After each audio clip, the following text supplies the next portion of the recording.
Well, Happy New Year to all of you. I hope you had a great Christmas day and break. Like we had a chance to connect with our family, our children were here.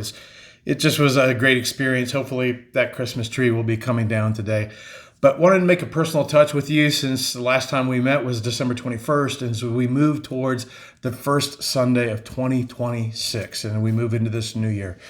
One of the first things as I've been reflecting on all of last year and moving into this new year is the countless conversations that I have had with individuals that have they've really wrestled with time and how quick time is going, and there just doesn't seem to be enough time, and where did the year go, and all of that. So many individuals within New Life and outside of New Life that are just really wrestling with just feeling like the pace of life, like it's just moving so quickly. And again, there's not enough time to do everything that needs to be done. So we're going to be starting a new series, kicking off the new year with a very, very important series through the month of January called The Time of Your Life.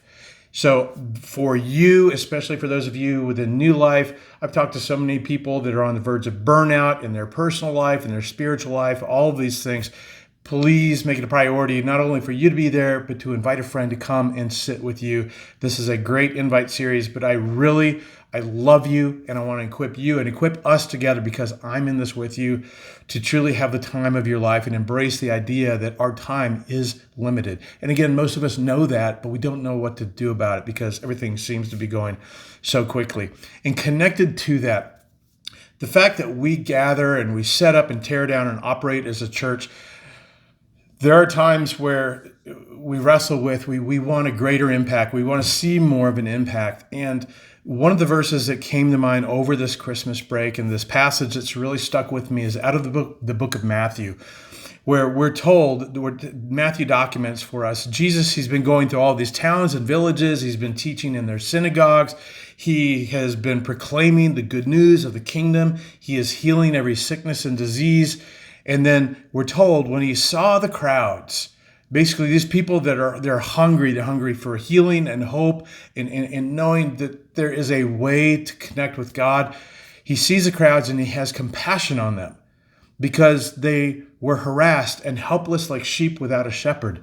And this was 2,000 years ago. And yet, as I think about and observe the current state of what we're dealing with today as a culture, as a society, with the personal conversations that I've had over and over and over again with multiple individuals, I feel this same level of compassion for individuals because they feel helpless with everything that is going on, and especially those that are raising children in this generation. So as we move into this new year, not just this series, but as we're moving into the new year as to what we do and what we're trying to accomplish as a church, a reminder of this is why we do what we do, because we live in a world and a culture where people feel helpless and then sometimes hopeless, and they feel harassed by the one side or the other, or just life in general. So what we do matters.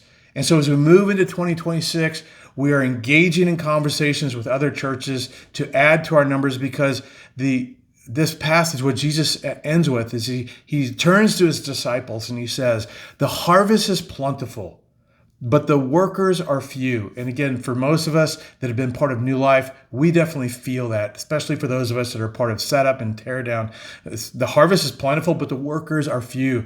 Then he says, ask the Lord of the harvest, therefore, to send out workers into the harvest field. And obviously, he's talking to the world in general, but I know for us, that is what we're longing for. And as we move into 2026, it is my prayer and a big part of my focus of how do we add workers to our already existing community, because the harvest is so plentiful. There are so many people feeling harassed and helpless, and they need us to be the church God has called us to be, but we also need to add to our numbers workers for the harvest. So please be praying for that. Obviously connected to that is a space and place of our own, and our goal was by Easter of this year. And as I've repeatedly said, what was said to me, God is rarely early, but he's never late.